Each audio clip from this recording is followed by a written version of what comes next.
Hey everyone, Happy New Year.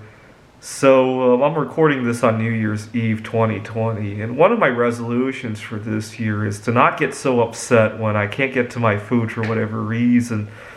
I had lost a job a little over a year ago now, or actually a little bit over 2 years ago now, because I was couldn't wait to get out of a meeting to get to my food, and I had major food cravings, and I got very irritable. And one of my tactics for getting over that is to regularly go on a 14 to 16 hour fast, occasionally go on a 24-hour fast. Basically, it forces me to reset my feelings about food. I'm recording this in 2020. There's this great economic reset going on, but even before that, I realized that every time I would fast, I would reset my feelings, my tastes, my attitude toward food.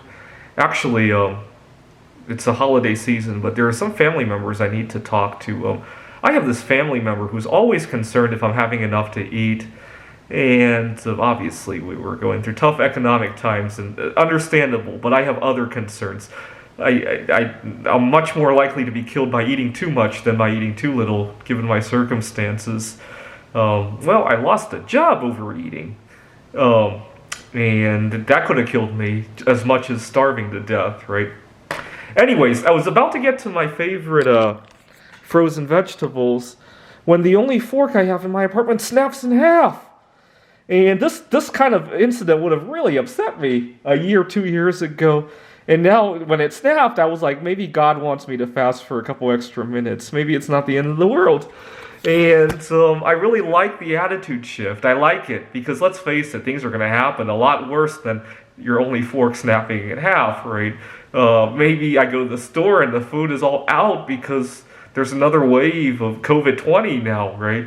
Or maybe there's rioting. Maybe I'll be stuck in another meeting with my boss.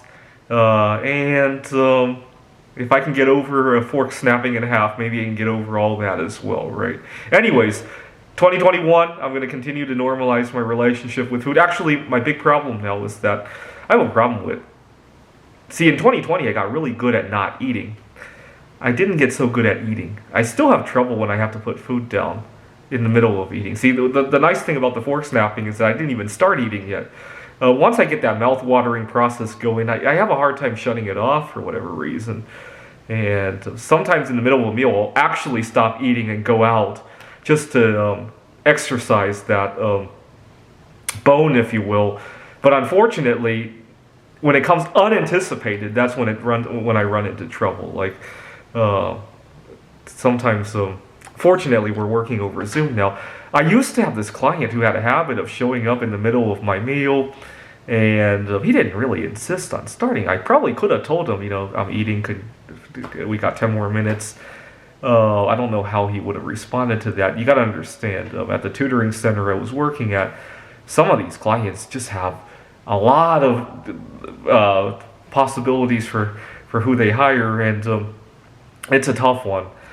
I ended up having to sit in my car and eat, which was very degrading. You when it's 20 degrees outside or when it's 80 degrees outside, and you can't even go to your office to eat because your clients will intrude, it feels really degrading in some ways.